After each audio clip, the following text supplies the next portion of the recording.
High friends, welcome back to our channel. आज आम्ही Goan pamphlet करीची recipe पाहूया. आज मी बाजारातनं पापलेट आणले आहेत. 2 पापलेटं. थोडंसं आतलं गरजेचं हे काढून आणलं आहे गरजेचं. आता याचं मी घरात बसून याचे तुकडे काढणार आणि मग कढी करणार. असे साफ केल्यानंतर हे असे तुकडे केले मध्यम साईज. कोणाला पातळ हवे, बारीक हवे, जाड हवे तसे प्रत्येकाने तुकडे करायचे. अशा प्रकारचे मी केले. मला असे आवडतं, जास्त पातळ आवडत नाही. मी भाजायला काढले.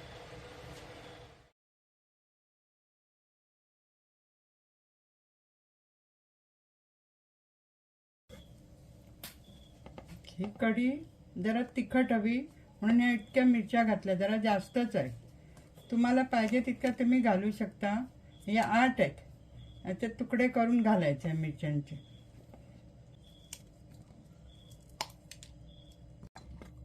हा कांदा, हे धणे आणि हे खोबरं. हा अर्धा नारळ आहे. हिरवी मिरचीची कढी आहे ना, ती पातळ होते. त्याला हिरवी मिरचीची कढीला जरा खोबरं जास्त घालावं लागतं. मग ही चिंच आणि कोकम घालायचं. दिल्यानंतर मग थोडी चिंच ह्याच्यात घालायची. चिंच घातल्यानंतर मग त्याच्यात आमटी करताना कोकम घालायची. हिरवी मिरचीची असल्यामुळे हे कालवण जरा जाडच ठेवावं लागतं. असं चमच्याला दिसलं पाहिजे असं जाडच ठेवावं लागतं. एकदम पातळ करता येत नाही. पातळ केल्याने कढी बरी लागत नाही तितकी. आणि मासे घातल्यानंतर हे जरा पातळच होतं. अगं उकळी येईपर्यंत ठेवायला पाहिजे. उकळी आल्यानंतर मग मासे घालायचे. आता याच्यात फिश टाकायचं.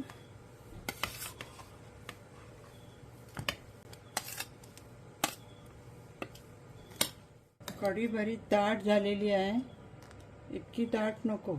पहिला अंदाज नाही आला, पण थोडं पाणी घालायला हवं. ते थोडा हा अर्धा पेला पाणी घातलं बस झालं. याच्यापेक्षा पातळ नको. आता थोडं मीठ घालायचं. आपल्या आवडीनुसार मीठ घालायचं, कमी जास्त.